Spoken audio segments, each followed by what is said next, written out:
new music industry podcast, and I'm David Angereeb. Let's dig in. You and I are connected for a reason. It didn't happen by accident. Maybe you just listen to the podcast every week and never leave a comment or email me. Perhaps you never look at any of my products or books, but you keep listening to the show and you get something out of it. I think that's awesome. Just keep listening. Even if I never hear from you, I know that you're learning and growing, and that's what matters to me. But while I have your attention, I want to share something with you. Recently, I had someone tell me that music entrepreneurship wasn't for them. So I decided to give some thought as to why they felt that way. I asked myself whether I was communicating this message properly. I wondered what it was that ultimately turned them off. Did they see themselves as incapable of pursuing this path? As far as I'm concerned, we are all on a path of growth. Some may tell you otherwise, but I don't believe there's a pinnacle or a summit to reach. I believe we should all adopt a mentality that we are lifelong learners, and that life is full of fresh and new discoveries every single day. If for some reason you don't feel qualified or capable yet, don't worry, just keep growing. I think we all feel like imposters sometimes. I've felt the same way. There are many tensions I feel in my personal and work life, but I've been learning to embrace them because I know that's where the growth happens. So it's never too early to begin your journey. You're not too young or too old, too small or too big, too white or too black. You aren't too anything. You are perfectly capable exactly the way you are. Did they feel like risk-taking wasn't for them? I believe the best things in life are waiting for us on the other side of fear. I've experienced a lot of fear in my life. I even had a full-blown anxiety disorder in 2008. And I've had to deal with iterations of the same anxiety in 2017 and even here in 2018. And I'm coming clean here. I still have many fears surrounding the opposite gender. There are subjects I avoid or have trouble broaching with women. I find it incredibly difficult at times to express myself around them, even though I always enjoy their company. So you shouldn't feel like you need to be perfect to take risks. All you need to understand is that when you take a chance and put yourself out there, it's rarely the giant you made it out to be, and there are rewards waiting for you on the other side of the fear. Did they feel like they were too sensitive to adopt a tougher mindset? Look, I'm about as sensitive as they come. Last night, I worked myself into a frenzy, ended up unleashing a violent rampage on my bed because of how things were going in my career and relationship life. No, things weren't that bad, but I had made a mountain out of a molehill, as us humans tends to do.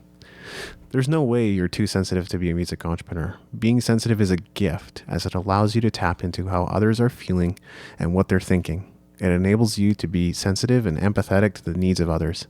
I can't imagine a person more qualified to run a business than someone who understands others. You've got the makings of an amazing leader. Did they feel disempowered? For several years now, I've been encouraging musicians to think of themselves as entrepreneurs as opposed to starving artists. I'm not sure if there is a more empowering message I could share with you. When you understand where the stereotype of a starting artist comes from, you soon realize it was typically based on people who are outright antisocial, had no interest in promoting their art, or even had a tendency towards self-sabotage. Does that describe you? Probably not. So you should feel empowered. You are already doing way more we're ever willing to do for themselves and their careers. Did they feel discouraged? Have you ever listened to an interview with a successful artist who shares what they had to go through to get to where they are, only to say to yourself, I could never do that? Well, be honest. I admit that I've said this to myself many times before. What you must understand is that your journey is uniquely yours. It won't be like anyone else's. Will there be obstacles and challenges ahead? Absolutely, and I'm always upfront about that. But if you're passionate about what you do, you will find a way to move ahead with your projects and ideas. We will all feel discouraged at times, but we can't keep comparing our bloopers with someone else's highlight reels. We're not being fair to ourselves when we do that. In closing, I want you to try on the idea that music entrepreneurship is all there is. Go ahead, try it on, see how it feels. If you've listened to the last couple of episodes of the podcast, then you should be familiar with this exercise already. It might sound extreme, but I want you to try it on anyway. Let's be perfectly honest here. The chances of you signing with a major label are incredibly slim.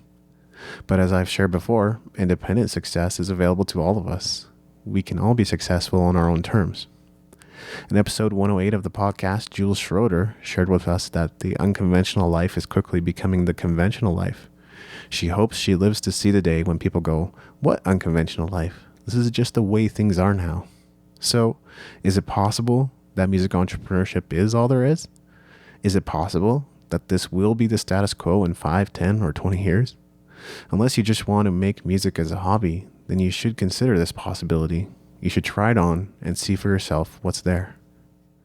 Closing the back door and making a commitment to yourself can be incredibly freeing. Try it for yourself. See how it feels to only be holding on to one possibility instead of living in a world of infinite possibilities. Does it give you hope? Do you feel encouraged? How do you feel now? Well, as always, I'm not going to close this episode without prompting you to check out the Essential Guide to Music Entrepreneurship, specifically the Pro Packs, which will be going away on January 1st, 2019. You can learn more at musicentrepreneurhq.com/essential.